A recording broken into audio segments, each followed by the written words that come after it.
Last week we had the finals of Britain's Got Talent and I couldn't let it go without saying something, because obviously I have in the past done quite a few videos on Simon Cowell, and I did promise that I wasn't going to do any more because he does get on me tits. I know that at the minute I don't do regular videos.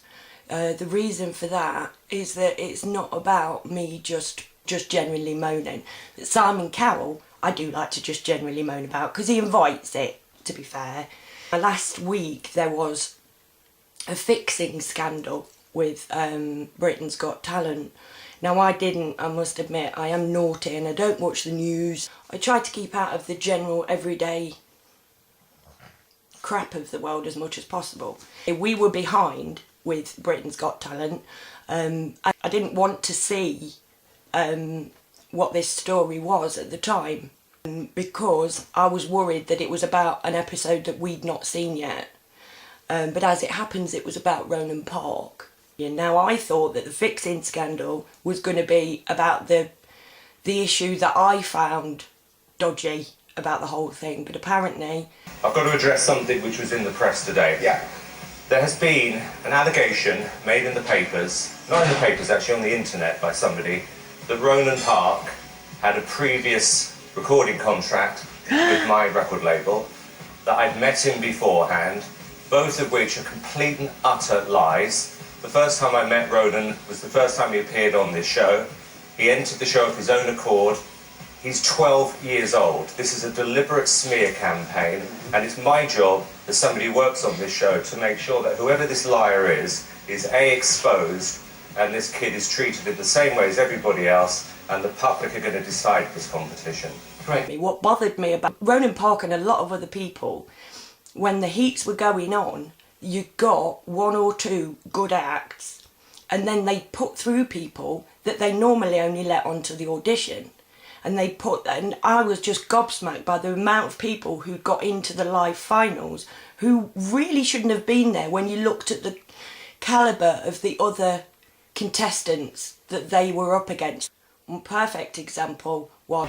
Next up is a Mexican-themed act featuring 2 chihuahuas. And now a lot of people say it's difficult to train chihuahuas. But after seeing this act, I think you will agree it's not difficult. It's impossible. It was absolutely rubbish. You put them through, love. Now, Simon Cowell only turned up at the live finals. It was like that. Well, I'm a little bit above this now. I'm not going to waste my time on a daily basis. I'll hire you 3 to do it for me. I'll come along at the live finals and take the credit. Thank you very much. He does say a lot of, oh, well, I didn't know this was going to happen. Oh, well, you can't blame that on me. I'm only so-and-so. Simon Cowell, he has a hand in absolutely everything that happens on every show that he does. If he didn't do that, he wouldn't be able to have created this global brand that he has made more famous than himself so that he can get away with whatever he does with it years ago. I remember on the finals of X Factor or something, and there was a big news story on that day, and it had got the bottom half of the front of the newspaper, I think it might have been the Sun, was one of the tabloids, and all across the top, big photograph of Simon Cowell. Simon Cowell wonders how it's going to go on the night, you know what I mean? So you can't tell me that guy doesn't have a hand in the media, otherwise news would come before his personal opinions. Now, all the way down the line on Britain's Got Talent, it's been to perform in front of the Queen.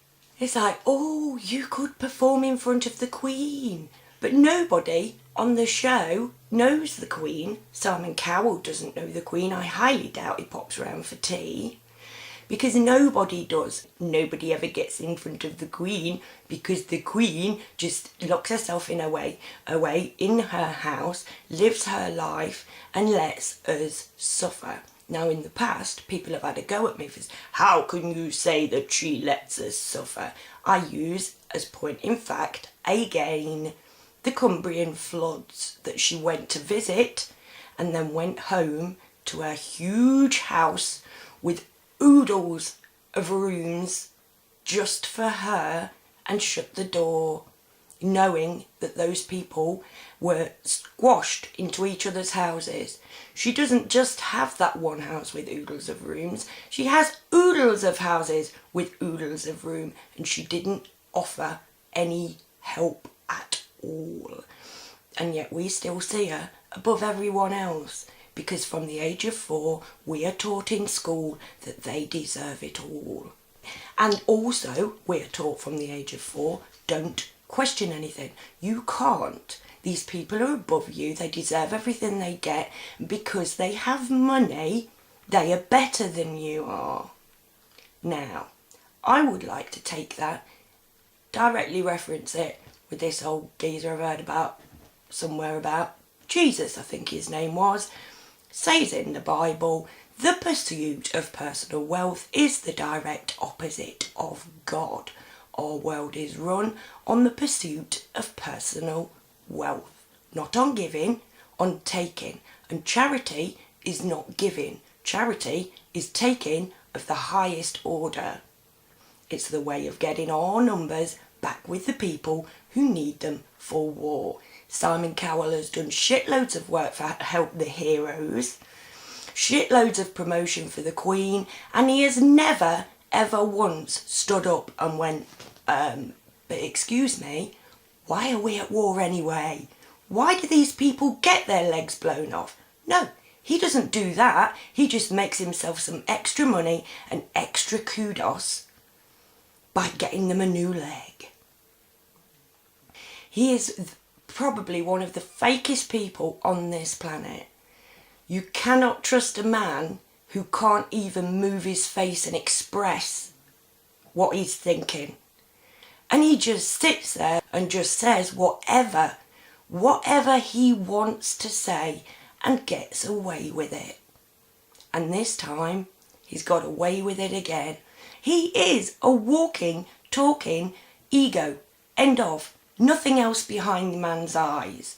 Simon Cowell needs to learn what it's like to be human. And I don't think he'll ever do it. So I don't think that our children should have him put there as a figure that they're meant to be looking up to. It's the way the world's always been run. Put the richest people there so that we all clamber over each other to try and get there. We can't get there. There's not enough room at the top for us to get there. But as long as we're clambering, as long as we're treading each other down, trying to get there, that's all they need for us to do, because that keeps us negative. Just to go back to one of my basics, it is as simple as everything in the universe is the universe, me dog, me cat, me sofa. Everything is made up of energy. Energy can be positive and negative. We are not allowed to be positive. For instance, on Britain's Got Talent again, we're fighting for survival. She's fighting for a place in the final. This is everything. This is singing in front of the Queen or not singing in front of the Queen. These people are good. They will get careers, as they should do. As should a lot of the people who were put out just so crap people could be put up against Ronan Park. But the point is, there was nobody in that show that was better than he was. It wasn't a fair fight. Fight, fight, fight, fight, fight. And the world goes on because there's another bit of news. There's another bit of scandal to take people's attention away. So that will just go into the history books as something that happened, but what can you do about it?